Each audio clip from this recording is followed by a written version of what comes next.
পৃথিবীতে আল্লাহ পাককে অস্বীকার করার মানুষের অভাব নেই। তার মধ্যে থেকে কিছু বিখ্যাত মানুষ যারা আল্লাহকে অস্বীকার করেছেন, আল্লাহকে অস্বীকার করে তাদের নিজের জীবনকে বিপন্ন করেছেন। এইরকম কিছু মানুষকে নিয়ে আজকে এই ভিডিও আপনাদের সামনে আলোচনা করতে যাচ্ছি। পৃথিবীতে অনেক মানুষ ছিল যারা আল্লাহর বিরোধিতা করেছেন, বিরোধিতা করে তারা ফাইনালি শেষ পর্যন্ত পরাজিত হয়েছেন, পরাস্ত হয়েছেন। তারা নিজেদের জীবনকে বিপন্ন করেছেন, নিজেদের সবকিছু তারা শেষ করে ফেলেছেন। পৃথিবীতেই তার শাস্তি পেয়ে গেছেন, আখেরাতেও তারা শাস্তি পেয়ে গেছেন। তার মধ্যে অন্যতম বিশ্বের একজন হলো স্টিফেন হকিংস। তিনি বিশ্বের অনেক নামকরা বিজ্ঞানী ছিলেন, যাকে আপনারা চেনে না এমন মানুষ খুব কমই আছে।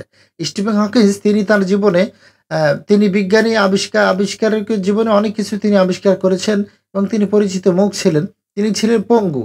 এই পঙ্গুত্ব জীবনেও তিনি পঙ্গুত্ব নিয়েও প্রাকৃতিকভাবে বলেছেন তিনি যে এটা প্রাকৃতিকভাবে হয়েছে, এটা আসলে কোনো গড বা কোনো প্রভুর কোনো হাতে এখানে নেই। প্রাকৃতিকভাবেই আমি সৃষ্টি হয়েছি, প্রাকৃতিকভাবেই আমরা যারা পঙ্গুত্ব বরণ করি, পঙ্গুত্ব আমরা এইভাবেই হয়ে থাকি।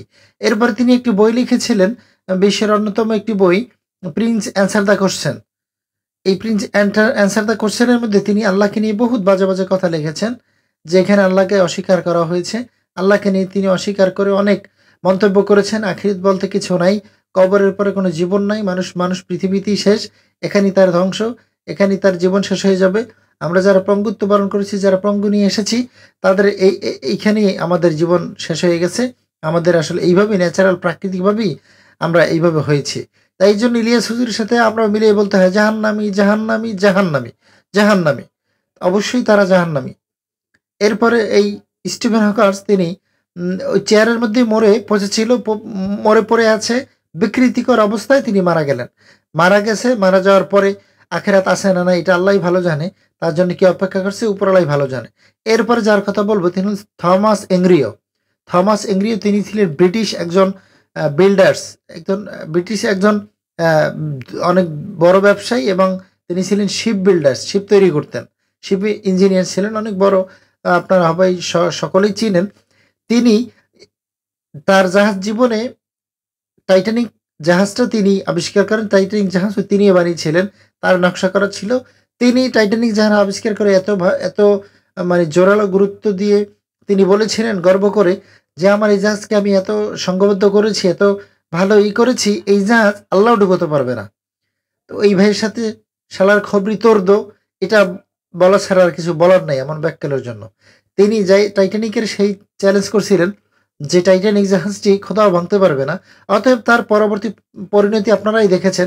ছোট্ট একটি বরফের টুকরোর সাথে আঘাত লাগে এই এত বড় বিশাল টাইটানিক জাহাজটি সেখানে বিধ্বস্ত হয় কিভাবে। সেখানে 1500 মানুষের মতো পর্যটক ছিল, এবং সকলেই তো থমাস এংরিও তিনিও ছিলেন। তিনিও সেখানে মারা গেলেন।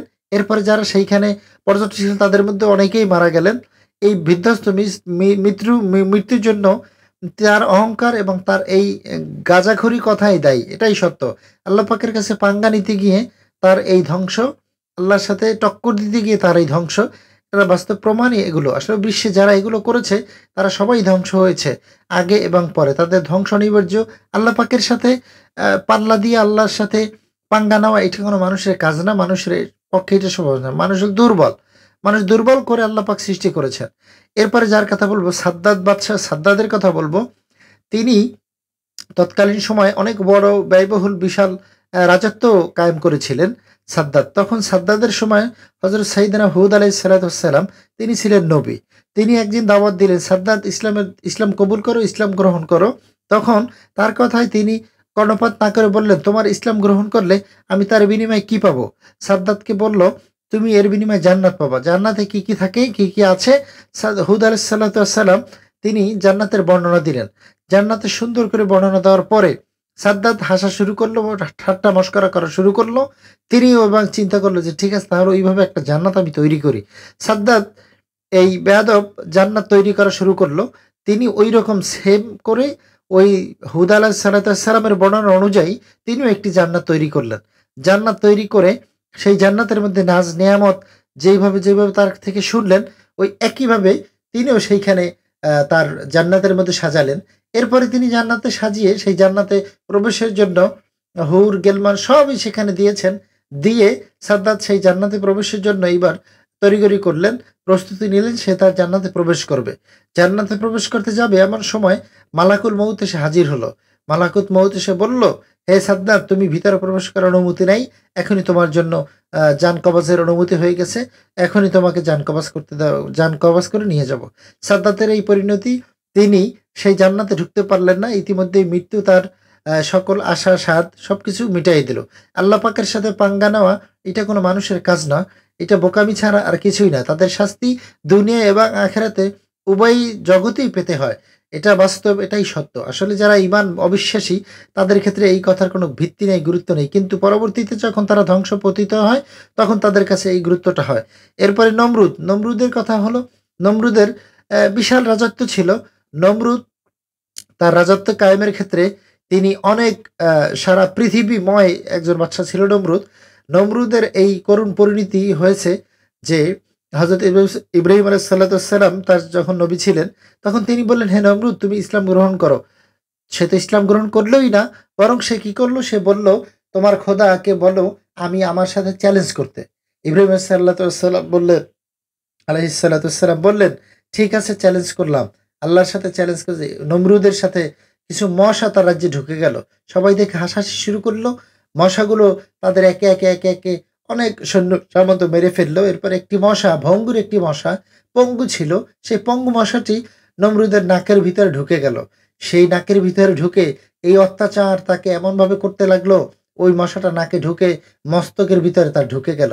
সেই মস্তকের ভিতরে ঢুকে যাওয়া মশাটি তাকে 400 বছর পর্যন্ত সেখানে তাকে মৃত্যু যন্ত্রণা কষ্ট দিয়ে লাস্টে একদম ফাইনালি তাকে জুতা দিয়ে মারতে মেরে ফেলা হয়েছে। সেই নমরুদের করুণ পরিণতির জন্য সে নিজেই দায়ী। আল্লাহ পাকের হুকুম অমান্য করে, আল্লাহর সাথে চ্যালেঞ্জ করে এই নাফরমান বেঈমান সেই করুণ পরিণতির দিকে ঠেলে গিয়েছে। তাকে একটা মশা, পঙ্গু মশা দিয়ে তাকে আল্লাহ পাক দেখিয়ে দিয়েছেন আল্লাহ পাকের ক্ষমতা। এরপরে আপনাদের সাথে বলবো আব্রাহা বাদশার কথা। যিনি আব্রাহা বাদশা, যিনি সেই সময় তৎকালীন সময়ে অনেক ক্ষমতাধর বাদশা ছিলেন। আব্রাহা বাদশা তার গৌরব এবং অহংকার খোদা দাবি করে বসে। সেই খোদা দাবি করা আব্রাহা বাদশা তার হাতি নিয়ে তিনি কাবাগার ভাঙার জন্য আসে। হাতি সামন্ত ঘোড়া নিয়ে কাবাগার ভাঙতে এসে আল্লাহ পাক আবাবিল নামক পাখি দিয়ে এমনভাবে ধ্বংস করে দেয়, তাদেরকে ঘাসের সাথে চূর্ণ বিচূর্ণ করে দেয়। অতএব এইসব ভিডিও থেকে, এইসব ঘটনা থেকে আমাদের শিক্ষা হলো, আমরা আল্লাহ পাকের কাছে যারা ঈমান এনেছি, যারা ঈমানের ভিতরে আছি, অবশ্যই আল্লাহের প্রতি পূর্ণাঙ্গ বিশ্বাস, ঈমান আনা। যারা অবিশ্বাসী আছে তাদেরকে বোঝানো। আল্লাহ পাক আমাদের সকলকে ঈমানদার বানায় দেখ, ঈমানে বলিয়ান করে দেখ। আমিন। সালামু আলাইকুম ওয়া রাহমাতুল্লাহ।